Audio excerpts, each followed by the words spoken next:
Nah, ini menerangkan tentang tekanan hidrostatik dan osmotik. Dikatakan di sini, tekanan hidrostatik dan osmotik membantu pergerakan keluar dan masuknya cairan pada kapiler, pada microcirculation. Tekanan hidrostatik dan tekanan osmotik ini akan membantu pergerakan cairan keluar dan masuk dari pembuluh darah kapiler. Nah, ini contohnya. Ini ada panah yang mengarah keluar menuju ke sel-sel jaringan. Ada panah warna kuning yang masuk menuju ke dalam kapiler. Nah, panahnya berkebalikan ini ya. Nah, yang panahnya mengarah kepada jaringan, sel-sel jaringan di luar dari kapiler, ini adalah hidrostatik, tekanan hidrostatik. Sedangkan panah yang masuk ke dalam menuju ke pembuluh darah kapiler, ini adalah tekanan osmotik. Tekanan osmotik. Ketika tekanan hidrostatik lebih tinggi dibandingkan tekanan osmotik, maka akan terjadi filtrasi. Saya ulangi, ketika tekanan hidrostatik lebih tinggi dibandingkan tekanan osmotik, maka akan terjadi filtrasi. Keluarnya cairan dalam pembuluh darah menuju ke jaringan sekitar.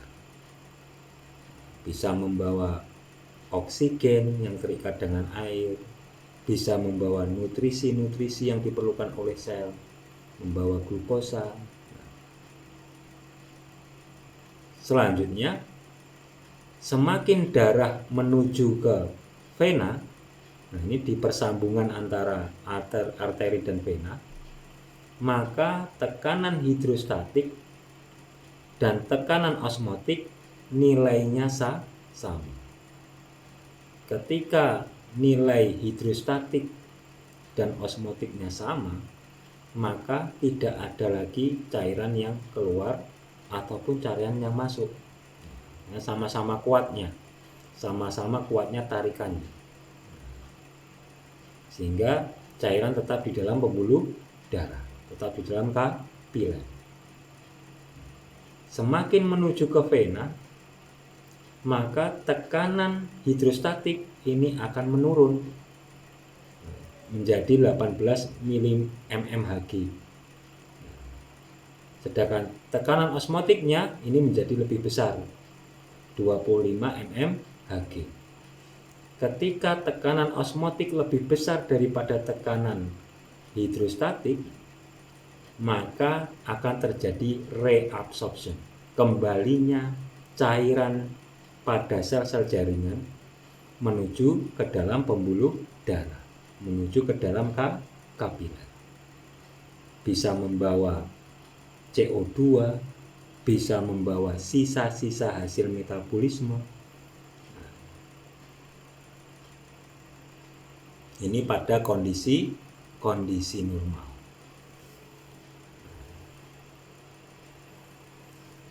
Tekanan hidrostatik dihasilkan oleh plasma darah. Tekanan hidrostatik seperti ini dihasilkan oleh plasma darah dan cairan interstisial pada dinding kapiler. Tekanan hidrostatik pada arteriolar ini ada 35 mmHg, lebih tinggi daripada tekanan pada venular. Nah, ini tekanan hidrostatik pada arteri lebih tinggi dibandingkan tekanan hidrostatik pada vena. Nah, ketika darah mengalir di sepanjang kapiler, cairan pada kapiler terdorong keluar menuju ke ruang interstisial. Nah, terjadi filtrasi.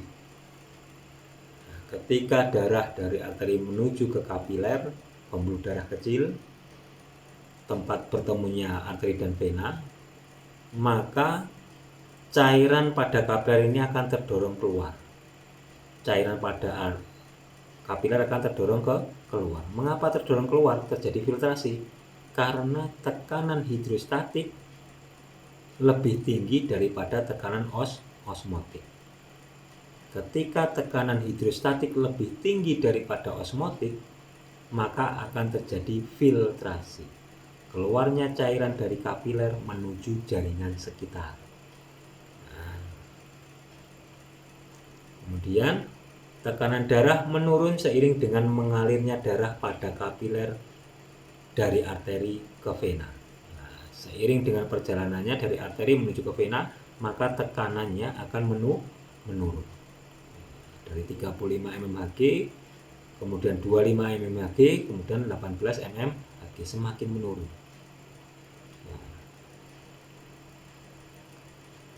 Selanjutnya, tekanan osmotik dihasilkan oleh plasma protein. Nah, kalau tadi tekanan hidrostatik dihasilkan oleh plasma darah, ini tekanan osmotik dihasilkan oleh plasma protein. Fungsi dari tekanan osmotik ini adalah menjaga agar cairan pada kapiler tidak keluar. Nah, ini fungsi dari tekanan osmotik. Menjaga cairan tetap di dalam kapiler. Kalau tekanan hidrostatik kebalikannya, akan mengeluarkan cairan dari dalam kapiler menuju ke jaringan sekitar. Tekanan osmotik ini berfungsi untuk menjaga cairan tetap di dalam kapiler, tidak keluar. Tekanan osmotik normal sekitar 25 mmHg. Pada vena, tekanan osmotik cenderung lebih besar dibandingkan tekanan hidrostatik. Pada vena, tekanan osmotik cenderung lebih besar dibandingkan tekanan hidrostatik, sehingga terjadi reabsorpsi. Ketika tekanan hidrostatik lebih besar daripada tekanan osmotik, terjadi filtrasi. Ini misal selisihnya 10 ya, 10 mmHg ini ya. Maka tekanan cairan yang keluar ini sekitar 10 mmHg. Selisih antara tekanan hidrostatik dan tekanan osmotik. Di mana ketika tekanan hidrostatiknya lebih tinggi daripada tekanan osmotik, maka akan terjadi filtrasi. Keluarnya cairan dari dalam kapiler menuju ke jaringan sekitar, membawa oksigen, membawa nutrisi, glukosa, agar jaringan di sekitar tetap hidup. Sel-sel jaringan di sekitar tetap hidup. Kemudian ketika tekanan hidrostatik dan tekanan osmotiknya sama, maka tidak ada lagi filtrasi. Tidak ada juga reabsorpsi. Reabsorpsi, kembalinya cairan dari jaringan sekitar masuk ke dalam kapiler, terjadi ketika tekanan osmotik lebih tinggi daripada tekanan hidrostatik. Membawa CO2 masuk ke dalam kapiler, membawa sisa-sisa hasil metabolisme. Ini pada kondisi normal.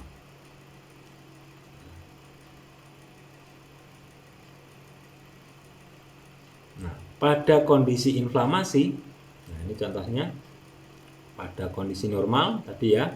Kalau diulangi, pada kondisi normal, maka pada arteri ini akan terjadi filtrasi. Terjadi filtrasi. Di mana terjadinya filtrasi, keluarnya cairan di dalam kapiler menuju ke jaringan sekitar dikarenakan tekanan hidrostatik lebih besar daripada tekanan osmotik. Kemudian pada persambungan antara arteri dan vena, maka tekanan hidrostatik dan osmotik sama sehingga tidak ada filtrasi pada kondisi normal.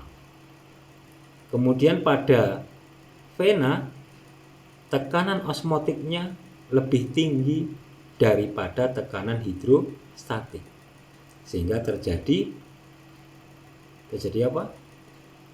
Reabsorpsi, kembalinya cairan dari jaringan sekitar menuju ke dalam vena, menuju ke dalam kapiler pada kondisi normal. Pada kondisi acute inflammation, inflamasi akut, maka terjadi dilatasi pembuluh darah. Dilatasi pembuluh darah ini akan menyebabkan barisan sel-sel endotelial pada dinding pembuluh darah akan semakin meregang. Terdapat celah antar sel-sel endotelial sehingga potensi cairan di dalam kapiler akan banyak yang keluar melewati celah tersebut. Sehingga tekanan hidrostatiknya ini menjadi lebih tinggi, jauh lebih tinggi dibandingkan kondisi normal. Tekanan hidrostatiknya tinggi, tekanan osmotiknya rendah. Tekanan hidrostatik lebih tinggi daripada tekanan osmotik. Dan tekanan hidrostatik pada kondisi akut ini lebih tinggi daripada tekanan pada kondisi normal. Nah, sehingga ini digambarkan dengan panah yang besar, lebih besar daripada kondisi normal. Ini artinya semakin atau lebih tinggi tekanan hidrostatiknya jika dibandingkan dengan normal.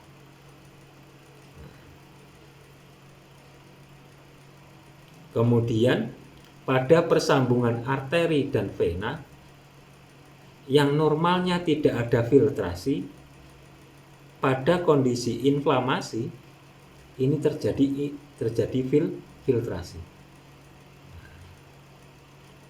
Terjadi filtrasi ditunjukkan dengan tekanan hidrostatik yang tinggi, lebih tinggi daripada tekanan osmotik. Terjadi filtrasi, keluarnya cairan dari dalam kapiler menuju ke jaringan sekitar. Normalnya tidak ada.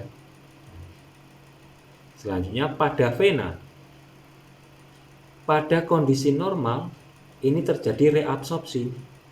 Tekanan osmotiknya lebih tinggi daripada tekanan hidrostatik. Pada kondisi inflamasi, tekanan hidrostatiknya masih lebih tinggi daripada tekanan osmotik. Sehingga pada vena sekalipun ini masih terjadi filtrasi.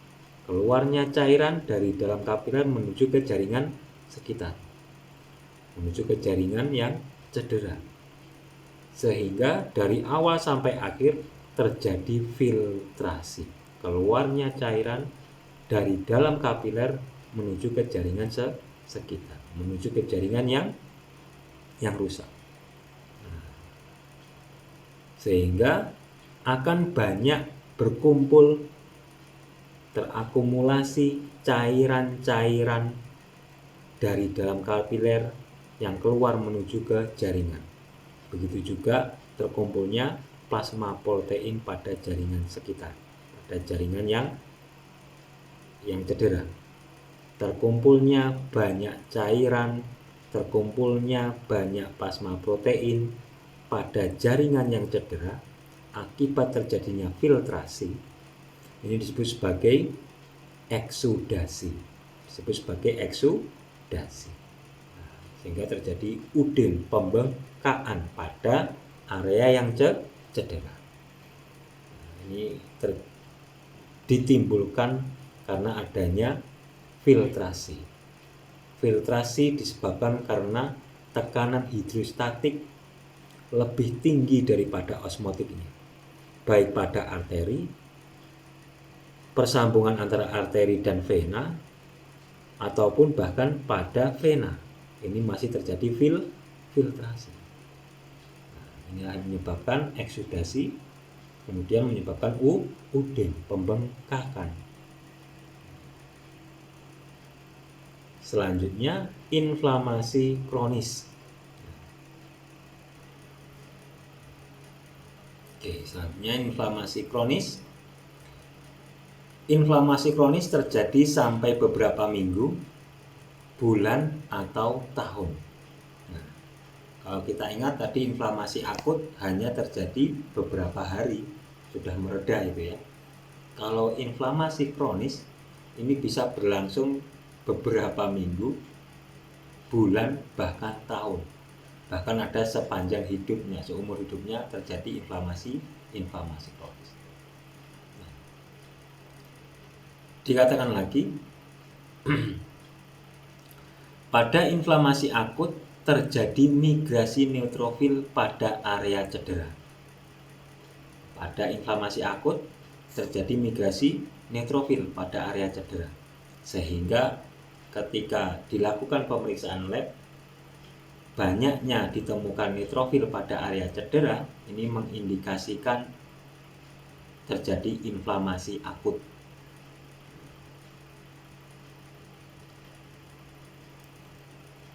Selanjutnya, inflamasi kronis, peran neutrofil diganti dengan limfosit, makrofag, dan ada perubahan jumlah sel darah putih. Kalau pada inflamasi akut tadi banyak peran dari neutrofil, sekarang pada kondisi inflamasi kronis banyak peran yang dilakukan oleh limfosit dan makrofag. Sehingga ciri khas dari inflamasi kronis adalah dominan aktivitas limfosit, makrofag, dan plasma sel jaringan. Sehingga ciri khas temuan pada lab ketika didapatkan banyak aktivitas limfosit, makrofag, plasma sel jaringan, maka ini mengindikasikan adanya inflamasi kronis. Di mana limfosit, makrofag, dan plasma sel jaringan ini akan memproduksi inflamasi sitokin. Memproduksi zat-zat inflamasi.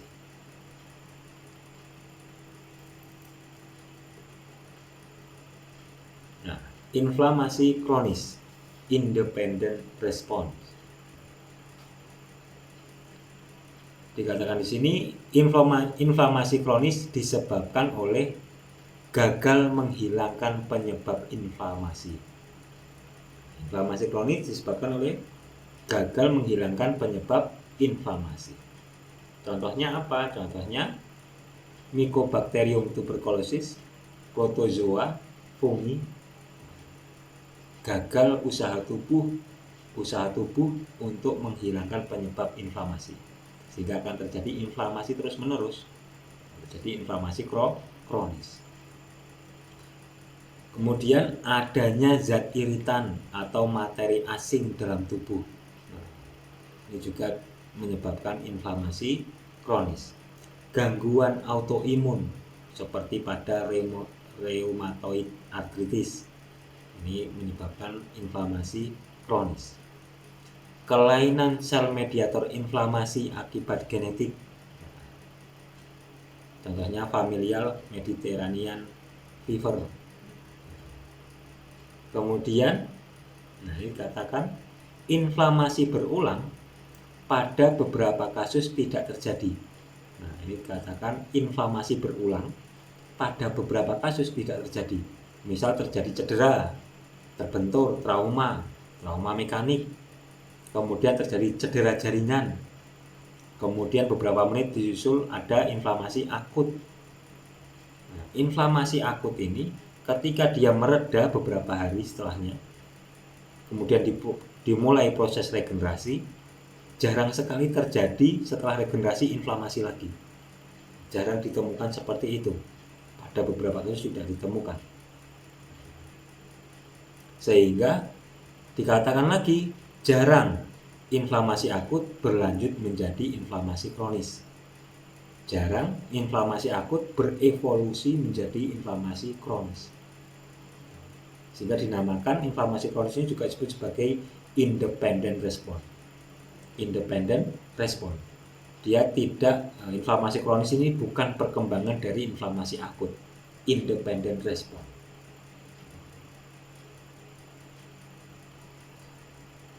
Selanjutnya, disfungsi mitokondria, meningkatnya radikal bebas.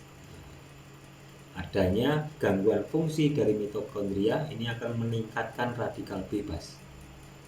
Contohnya adalah penyakit asam urat. Kemudian sindrom metabolik, terlepasnya zat inflamasi dari jaringan lemak.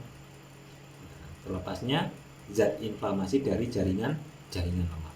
Nah, ini ternyata jaringan lemak ini mampu mengeluarkan zat-zat inflamasi. Kemudian bentuk treatment atau manajemennya, yakni ini pada kondisi inflamasi kronis ya. Bentuk treatment dan manajemennya, mengatur pola makan atau diet dan mengatur pola hidup. Contohnya, makan dengan glycemic index rendah. Glycemic index rendah. Makanan-makanan yang mempunyai glycemic index rendah ini cenderung tidak memprovokasi keluarnya zat inflamasi, menekan keluarnya zat inflamasi. Kemudian mengurangi asupan lemak. Jadi kan lemak kan mempunyai potensi untuk memproduksi zat inflamasi, sehingga asupan lemak dikurangi. Meningkatkan asupan serat dan buah. Meningkatkan asupan serat dan buah, sayur-sayuran, buah-buahan. Kemudian konsumsi minyak ikan, asam lemak omega 3, ini sebagai antiinflamasinya. Kemudian olahraga. Nah, ini ternyata olahraga membuang energi, ini ternyata mampu menekan produksi zat inflamasi. Kemudian penggunaan obat-obatan antiinflamasi seperti metformin pada pasien-pasien diabetes, kemudian statin, NSAID. Ini bentuk treatment atau manajemennya. Selanjutnya, obesitas dan inflamasi. Pada penelitian ternyata obesitas ini mempunyai hubungan, mempunyai korelasi yang kuat dengan inflamasi, kejadian inflamasi. Nah, dikatakan di sini terdapat korelasi positif antara obesitas dan plasma interleukin 6. Nah, ada korelasi, ada kaitannya, ada hubungannya. Kejadian obesitas dan interleukin 6, terdapatnya interleukin 6. Nah, interleukin 6 ini merupakan pro-inflamatori, zat-zat inflamasi. Nah, dikatakan lagi, sepertiga konsentrasi interleukin 6 didapat dari jaringan lemak. Pada kondisi normal, sepertiga konsentrasi interleukin 6 di seluruh tubuh ini diproduksi oleh jaringan lemak. Interleukin 6 pada seluruh tubuh sepertiganya disumbangkan oleh jaringan lemak. Ketika terjadi obesitas, maka kadar jaringan lemak akan bertambah banyak pada kondisi obesitas. Pada kondisi normal menghasilkan sepertiga, pada kondisi obesitas bisa lebih dari sepertiga, memproduksi interleukin 6, zat-zat inflamasi. Sehingga dikatakan di sini overexpress interleukin 6 pada obesitas menyebabkan inflamasi, independent response.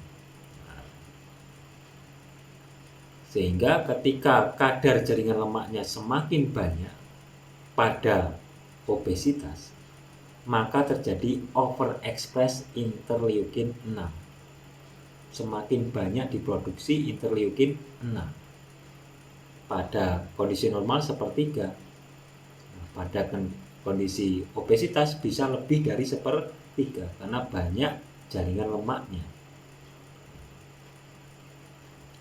Selanjutnya, ekstra nutrien terjadi hiperplasia dan hipertrofi sel lemak.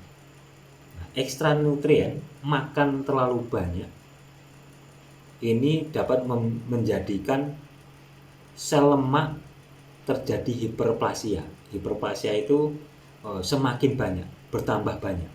Sel lemaknya bertambah banyak, hiperplasia. Tidak hanya bertambah banyak, sel lemaknya akan hipertrofi. Sel lemak akan hipertrofi, akan semakin tinggi potensi menghasilkan zat inflamasi.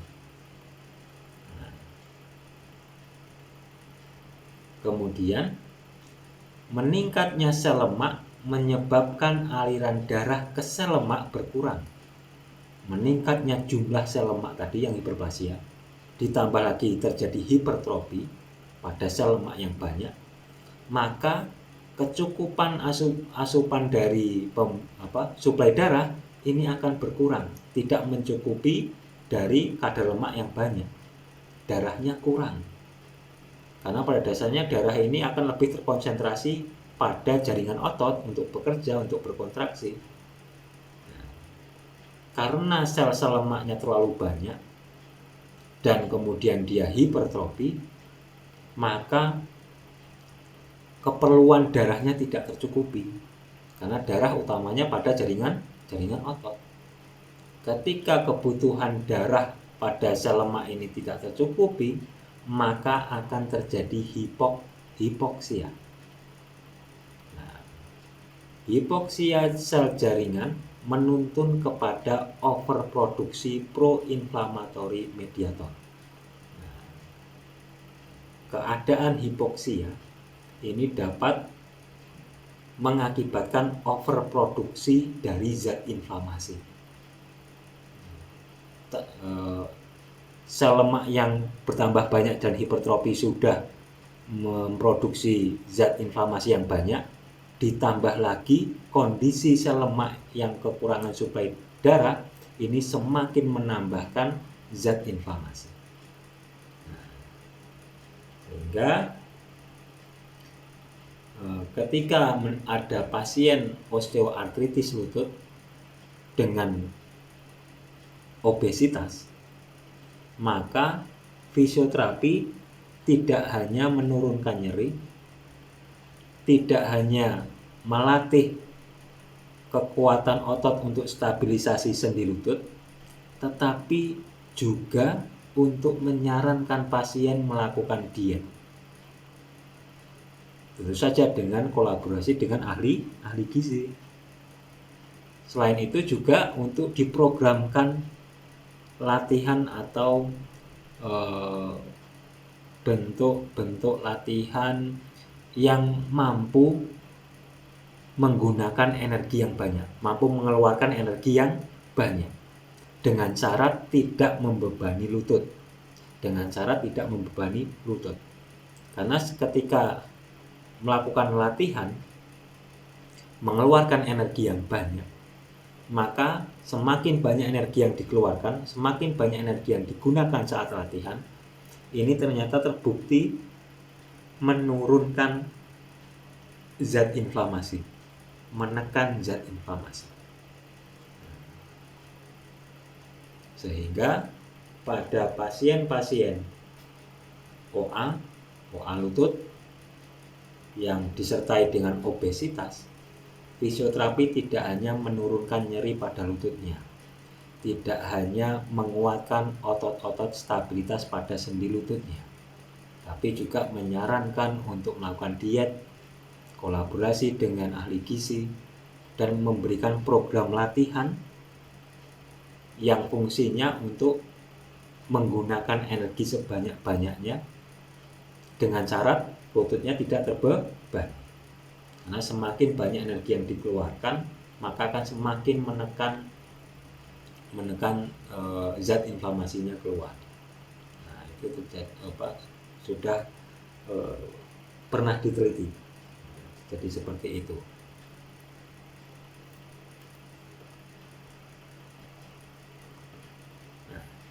Jika hanya diberikan bentuk terapi untuk menurunkan nyeri ataukah terapi menguatkan otot stabilitas pada sendi lutut, pasiennya obesitas tidak pernah disarankan untuk latihan terprogram untuk menggunakan energi, hanya menurunkan nyeri dan meningkatkan stabilitas sendi lutut, maka kejadian obesitas tadi, lemak-lemak, kadar lemak yang terkumpul tadi, dia akan selalu memprovokasi munculnya inflamasi. Mau diturunkan nyerinya seperti apa, mau dikuatkan stabilitas sendi lututnya seperti apa, tetap progresivitas penyakitnya akan berjalan. Karena inflamasinya tidak dikontrol. Sehingga kejadian obesitas pada OA lutut ini akan melanggengkan, akan memperlama terjadinya inflamasi kronis. Osteoartritis ini kan inflamasi kronis ya. Kejadian osteoartritis lutut disertai dengan obesitas, terkumpulnya banyak kadar lemak, ini akan menyebabkan langgengnya, lamanya kejadian inflamasi kronis. Sehingga sekali lagi, pada pasien-pasien obesitas tidak lagi hanya diberikan bentuk terapi untuk menurunkan nyeri ataukah untuk menguatkan otot-otot stabilitas lututnya, tapi juga disarankan untuk latihan olahraga untuk mengeluarkan atau menggunakan energi sebanyak-banyaknya dengan syarat tidak membebani lutut. Bisa static bicycle tanpa tahanan, bisa berenang sesuai dengan usia yang dijumpai. Tentukan program yang sesuai. Karena pada penelitian dibuktikan bahwa energy expenditure, pengeluaran atau penggunaan energi, semakin banyak energi yang digunakan ketika berolahraga, maka semakin menekan produksi zat inflamasi. Selanjutnya, interleukin 6 merangsang hepatosit produksi dan melepaskan C-reaktif protein. Terjadi indikasi dari inflamasi kronis. Selanjutnya, bariatric surgery efektif menurunkan interleukin 6 dalam 12 bulan setelah operasi. Nah, ini pada penelitian ditemukan bahwa bariatric surgery, yakni operasi untuk menurunkan volume lambung. Operasi untuk menurunkan volume lambung. Sehingga pasien setelah diberikan bariatric surgery ini, konsumsi makannya ini menjadi lebih sedikit. Karena makan sedikit, lambungnya tadi kan sudah dikondisikan volumenya dikurangi. Sehingga ketika pasiennya makan, ini cepat kenyang. Cepat penuh lambungnya. Ternyata pada bariatric surgery ini ditemukan interleukinnya menurun, zat inflamasinya menurun setelah 12 bulan dari onset operasi. Ini interleukinnya menurun. Nah, ini bentuk konsep dari obesitas sehingga menimbulkan inflamasi. Jadi obesitas akan menimbulkan inflamasi. Nah, pada dasarnya sel-sel lemak ini dia memproduksi zat inflamasi. Nah, kejadian inflamasi pada obesitas ini yang kemudian akan menuntun kepada metabolic syndrome. Kejadian inflamasi pada obesitas ini akan menuntun kepada metabolic syndrome. Nah, munculnya hipertensi, munculnya insulin resistance, diabetes, munculnya arteriosklerosis, inflamasi.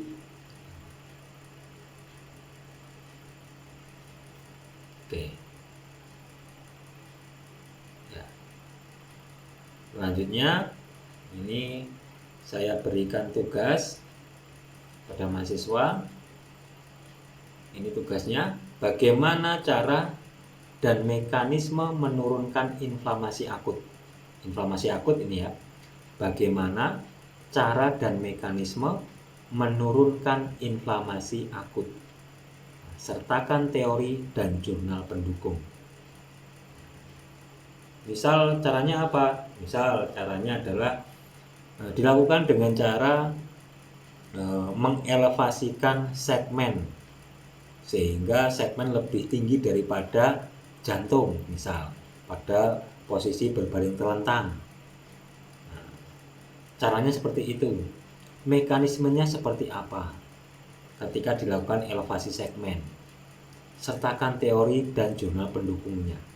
Apakah kemudian ketika dilakukan elevasi segmen kemudian terjadi perubahan tekanan hidrostatik dan tekanan osmotik, atau seperti apa? Ini tolong nanti dibuat kelompok, ada 2 kelompok, kemudian membahas tentang cara dan mekanisme menurunkan inflamasi akut. Oke, baik. Materi hari ini saya akhiri. Wassalamualaikum warahmatullahi wabarakatuh.